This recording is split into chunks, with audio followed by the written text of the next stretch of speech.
points across because I get questions all the time about this and I just want to say it and leave it.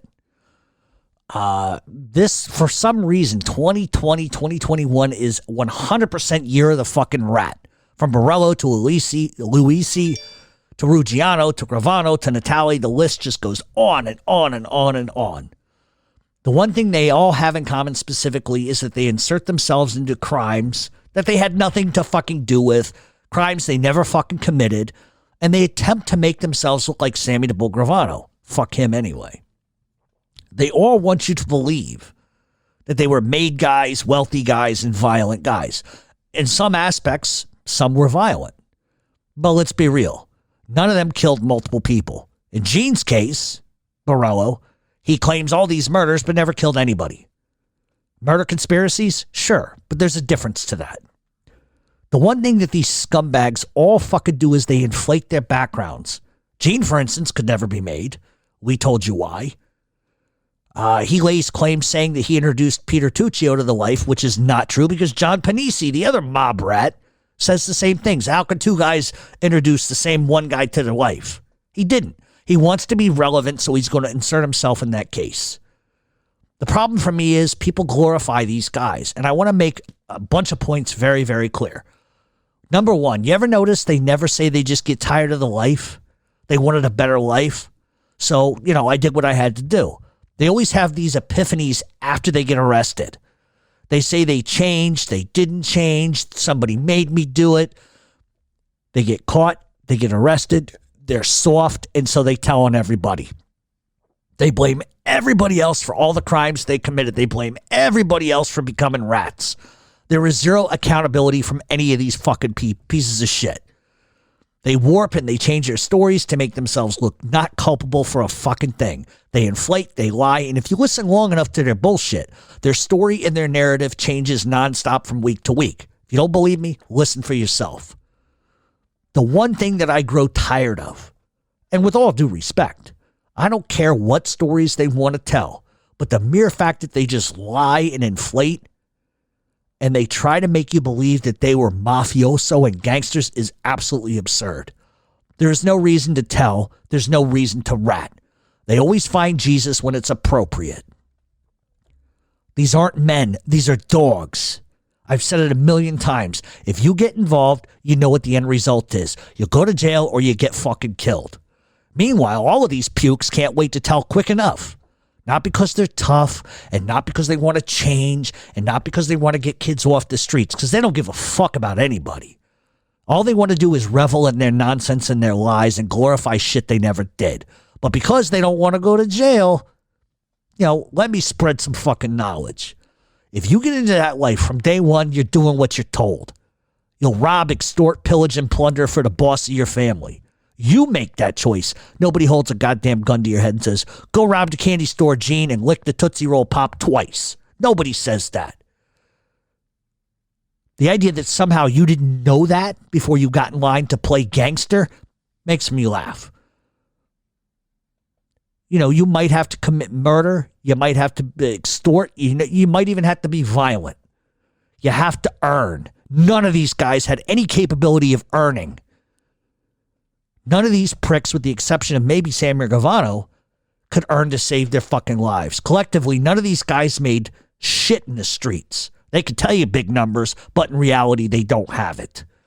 The mere idea that you sign up for it, then when the heat comes, you turn your tail and you act like a punk and you rat everybody out to save your own skin, that don't make you a gangster. That makes you a fucking cunt, and it makes you a bitch. All this nonsense that I'm in my old hood every day is bullshit. They run, they call their handlers, and if anybody says a fucking word to them, they turn and run. They're all active informants. I told you that before. And if they want to debate that, I'll put out their fucking paperwork and you can see it for yourself. When you're active, you can, when you're an active informant, you can threaten people, you can break the law because the feds give you a green light to do it. Ask one of those dummies what happened to him at a strip club. He got his ass handed to him. He dove in a river and he called 911 screaming like a bitch. Another one got chased out of his neighborhood and ran like a coward. Not like the tough guy he wants you to think he is. When you're active, the green light is bright. And as long as you're still turning in people, the FBI doesn't give a fuck. One of them is active in New York, Pennsylvania, and New Jersey. One is still active in New York. Active is fucking active. They claim they'll answer whatever you ask, but everyone that I know who's gone after them and asked them tough questions gets blocked, threatened, and harassed. If you call them out, they go absolutely fucking nuts. Why is that? So for those listening, all you have to do is ask them to release their sentencing minutes. And I said it in the last segment. Ask them to do that. They won't do it. They'll make up a reason. Well, we can't because it's sealed. No, they just won't because they know you're going to find out, A, how fucking horrible of a witness they were, how they couldn't get major convictions. And you're going to see that half the shit that they claimed they did, they never did. Those sentencing minutes come out, you're going to see the truth. If you want to subscribe to people like that, go right the fuck ahead. I don't care. But know that you're not talking to a gangster. You're talking to a fucking lowlife who couldn't take the heat and ratted out anybody he could make up shit about. A real man is Albert Anastasia, Carlo Gambino, Vinny the Chin, Russell Buffalino, Barty Belomo, Ronnie Gialonzo, Georgie Borghese, Funzi Thierry. Those are real fucking men. These are men who over their lives have done time and never said a fucking word.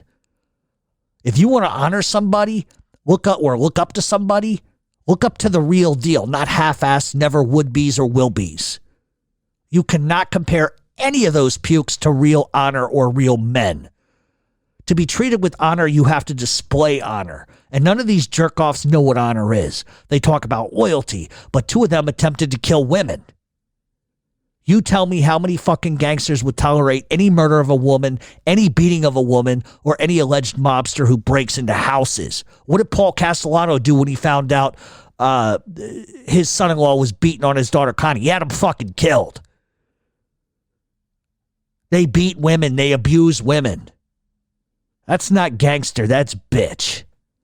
The bottom line for me, and anybody who listens to my show, is this. We judge a man by his words and his deeds. None of these apes have any single redeeming quality. Gloating on a show about robbing a woman, attempted shooting at a woman, is about the most pathetic shit I've ever heard. They are wife beaters, woman abusers, and they're fucking scumbags. Ask yourself the next time you buy into their bullshit if Carlo Gambino ever would have put up with any of his men putting their hands on a woman or trying to kill one. What do you think Carlo Gambino would have done? Ask yourself if Vinny the Chin Gigante would have tolerated any of that shit on any level. To brag about shit like that, you belong in the fucking dirt, and that's the bottom line.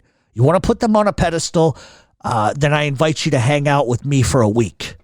Hang out with me for a week. Hang out with real men, real street guys, stand-up guys, and not these jerk-offs who are wearing Halloween costumes. That's the reality of it. If you don't understand the life, you don't understand the streets, then I simply understand that you don't get it. And yeah, you like to hear stories about the Mafia, but you're not being told the truth. It's like going to see the fucking Ringling Brothers Barnum and Bailey blowjob circus. You expect to see the bearded lady. You want to see the bearded lady, but meanwhile, it's just Gene Borello with fucking A-Light's crotch hair glued on his face. That's the extent of what you're going to get. And it's true. Some informants have a deeper pocket into that life than others. But you're not being spoon-fed gangster shit. You're being spoon-fed bitch shit. And that's why they don't like me, and that's why they never will, because I'm the only motherfucker on this planet that calls them what they are, and they don't like it. They think, oh, he's got a big mouth. He's never done a crime in his life. He's never been around anybody in his life. Well, I got fucking news for you. If I didn't, I wouldn't be able to do what I do, and I wouldn't be successful at what I do. You can sit on YouTube and you can have your fucking 13,000 subscribers or whatever, and you could get your 58,000 hits, but try 3 million downloads, you fuck. Try 3 million downloads. Try for everybody and their mother calling you because they want you on their show or they want to interview you. They want to talk to you. So if I had huge gaps in whatever you think I am, obviously those would be publicly noted now, wouldn't they? And that's the other thing. These rats won't even do it themselves. They go and they get these mentally inferior people, these psychopath jerk-off keyboard warriors at home who think that, oh, I'm friends with Gene Borello and all these other guys. It makes me a tough guy. They think by doing their stupid shit for them, by attacking me and other people, that they're somehow doing a Mafia a favor. They weren't in the fucking Mafia. So if you want to listen to the bullshit, that's fine. I got no problem with it. Just know you're being lied to.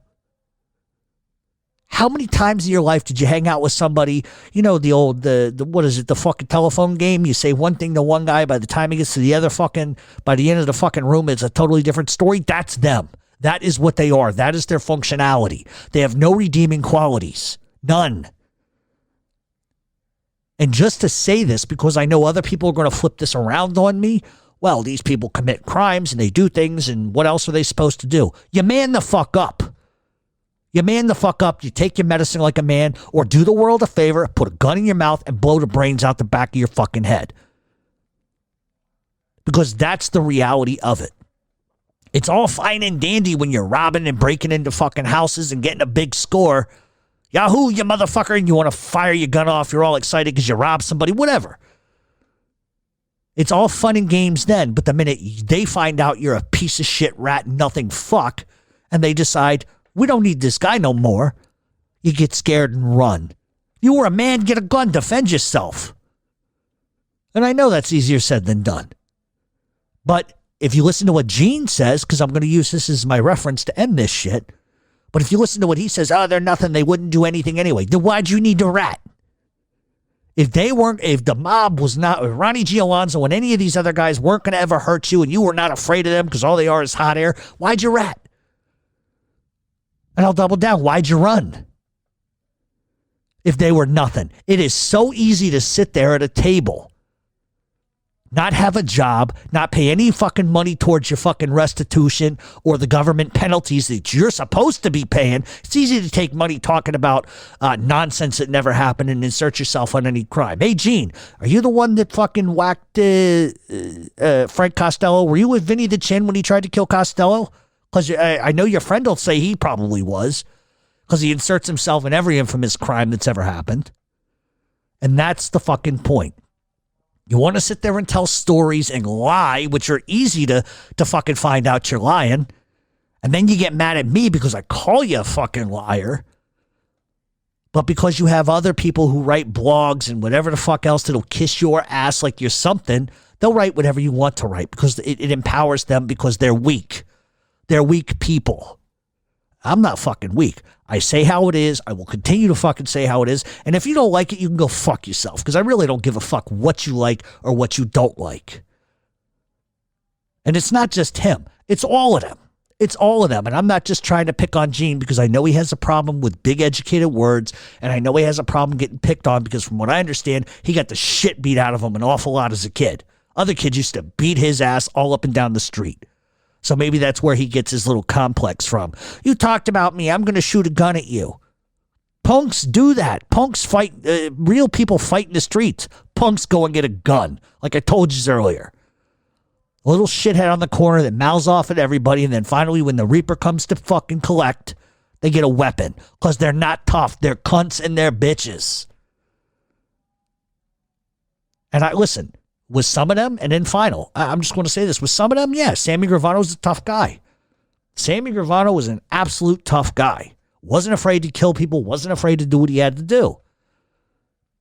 But there is a huge difference between somebody like Sammy Gravano and Gene Borello and Bobby Luisi and some of these other jerk-offs who can't shut their fucking mouth long enough. So they're entitled to have their opinion. I let them have their opinion. And I don't blast people until they fuck with me. And he made the mistake of fucking with me.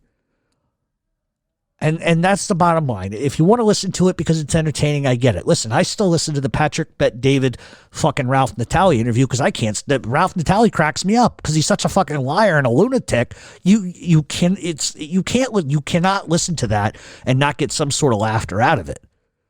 It's funny to me. But the difference is I know what's accurate and what isn't. And you would too if you just took the time to do it. And I have no problem with anybody that likes to listen to that stuff. Freedom of choice. There's a lot of people that can't stand me. I get it. And that's fine. But just know you're being fed a steaming pile of shit when it happens. And that's it. And this is going to blow up to be something bigger than it is. And I debated for a long time even going down this route, even talking about this. Because I don't want to give them attention because they're nothing to me. They can't hold my jock. They're not talented. They're not smart. They're stupid. They're ignorant. And they're trying to make money selling you lies. And that's okay. They're entitled to make their money. And they're so jealous of Michael Franzese, it's not even funny. They're so jealous of that guy. You know, and maybe they're jealous of me. They'll say they're not, but they're doing shit for free, making their little pennies, nickels, and dimes. But meanwhile, they're not paying any of the government back. So I guess that's acceptable. If you owe the government money for your crimes and you don't want to pay them, it's okay if you just make other money and never pay a thing. Anthony Pergiano's doing it. Why not them? So they can say that, Gene specifically, I think, said, oh, he has 100 followers. Well, no, that's not the case. Try 5,000 on Facebook. Try over 3 million downloads at this point. So you can say whatever it is you want. And all I do is talk about the history. You have to make it up because you were nothing. We'll be back on Mob Talk Radio.